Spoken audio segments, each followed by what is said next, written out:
Hey there, today I want to make a video on how to make rattlesnake pins, or these floating wafer pins. They are just a T-pin with these free-floating discs, these wafers stuck on there. I'm not sure if you can see these.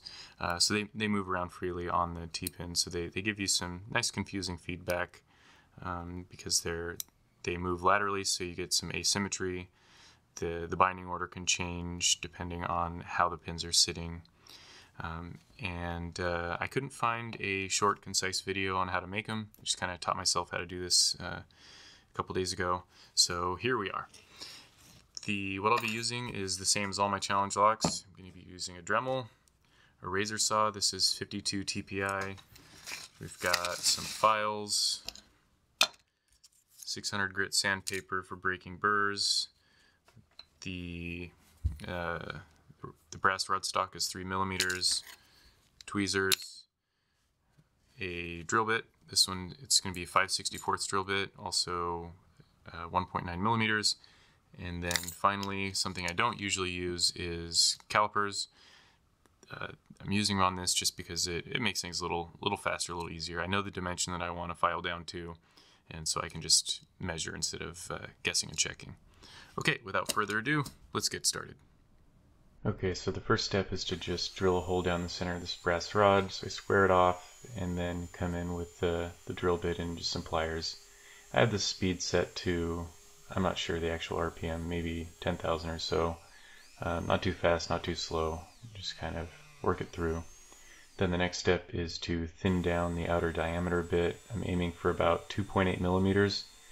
That's so the driver doesn't run into any feed issues moving in between the Bible and the plug. You want to reduce the diameter enough so the lateral play in the wafers doesn't prevent the driver from being pushed back down into the plug by the spring. So I've got the diameter right, sand it down, break any burrs, and then I'm going to come in and start cutting the wafers, but not finish the cuts yet, so I can come through and break those edges with some sandpaper.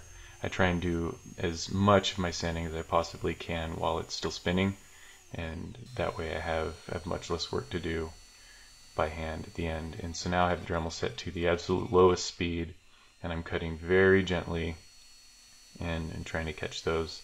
And I come through with sandpaper, sand the cut I just made, cut the next one, and repeat the process all the way through.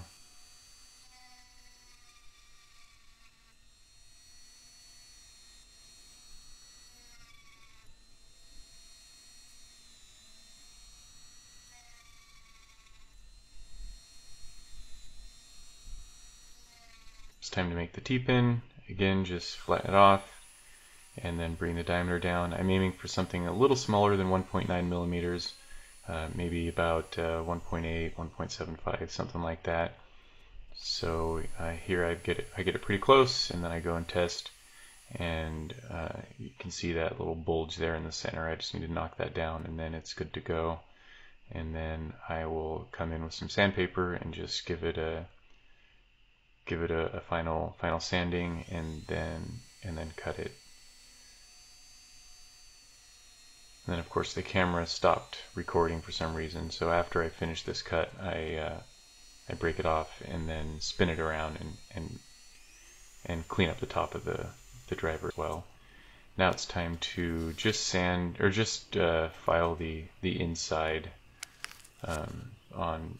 Hopefully there's just one side on each of these that has a burr left, and you can see on the left side there's a burr that's left over from sawing. Just want to knock that down with a file real quick, and I'll do that to all of them. And in fact, I didn't do a very good job here. I was more focused on filming and didn't notice that I left a little piece of brass, which is, you can still see on the left side, but it's better than it was. And then I caught it before actually final assembly.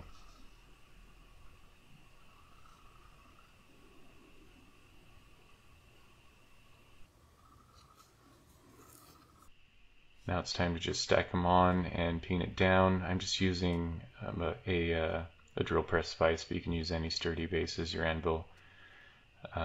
Just kind of hold on to it and tap around the edges, not hitting hard straight down, but kind of glancing blows at an angle and work your way around to just slowly roll the mushroom out. And in fact, I'm doing a pretty bad job here because I was really worried about hitting my camera lens, which was only about an inch away. So once I stopped filming, I came back and did a better job, better and faster. But you can see it still holds. So yeah, that's how you make a rattlesnake pin. Now go forth and make challenge locks. All right, have a good day.